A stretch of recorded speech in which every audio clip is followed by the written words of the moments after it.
নতুন সরকারের জন্য এই মুহূর্তে সবচেয়ে বড় বিপদ এবং বিপত্তির কারণ হলো তাদের হাতে টাকা নেই।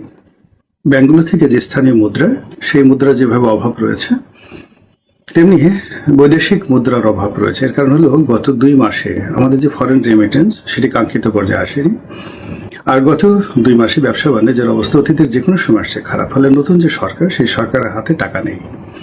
আর এই সরকার ক্ষমতা আসার সঙ্গে সঙ্গে জনপ্রিয় কতগুলো কাজ করতে গিয়ে ইতিমধ্যে স্থানীয় মুদ্রার উপর বেশ চাপ পড়েছে। তো সে অবস্থায় তাদেরকে আসলে এই মুহূর্তে তেল কেনার জন্য খুব জরুরির ভিত্তিতে আনকন্ডিশনালি $2 বিলিয়ন, মানে প্রায় 25,000 কোটি টাকা তাদের দরকার। আর এই টাকার জন্য তারা IMF এর নিকট হাত পেতেছে এবং তারা আশাবাদী যে IMF তাদেরকে টাকা দেবে। সরকারের যিনি অর্থমন্ত্রী, তিনি বলেছেন যে এপ্রিল মাসে ওয়াশিংটনে IMF এর সঙ্গে তাদের বৈঠক হবে এবং তার প্রেক্ষিতে IMF এর একজন কর্মকর্তা তিনি প্রধানমন্ত্রী জনাব তারেক রহমান সাহেবের সঙ্গে দেখা করেছেন। এখন IMF কি টাকা দিবে? সরকার আশাবাদী। যদি টাকা দেয় তাহলে কেমন হবে, আর যদি টাকা না দেয় তাহলে সরকারের জন্য কি অবস্থা হবে? আমার বিশ্বাস যে IMF টাকা দেবে, তবে শর্ত দেবে, কঠিন শর্ত দেবে। এর কারণ হলো এটি গণতান্ত্রিক সরকারের সঙ্গে তারা সাধারণত সাহায্য এবং সহযোগিতা করে থাকে।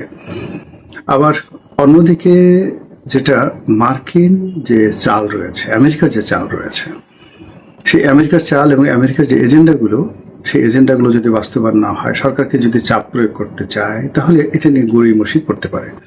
আওয়ামী লীগ সরকারের আমলে IMF যে টাকা দেওয়ার সিদ্ধান্ত নিয়েছিল, যে কিস্তিগুলো পরিশোধ করেছিল, ডক্টর মোহাম্মদ ইউনূস আমেরিকার লোক হওয়ার সত্ত্বেও সেই অর্থগুলো কিন্তু ছাড় করা হয়নি। ফলে রাতারাতি IMF এর টাকা আসবে আর সেই টাকা দিয়ে তেল আমদানি করবে, এটি এই মুহূর্তে আশা করার সরকারের জন্য বোকামি। তাদেরকে কিছুটা হলে অপেক্ষা করতে হবে। এর কারণ হলো এটা যাকে বলা হয় দীর্ঘমেয়াদী একটা প্রক্রিয়া।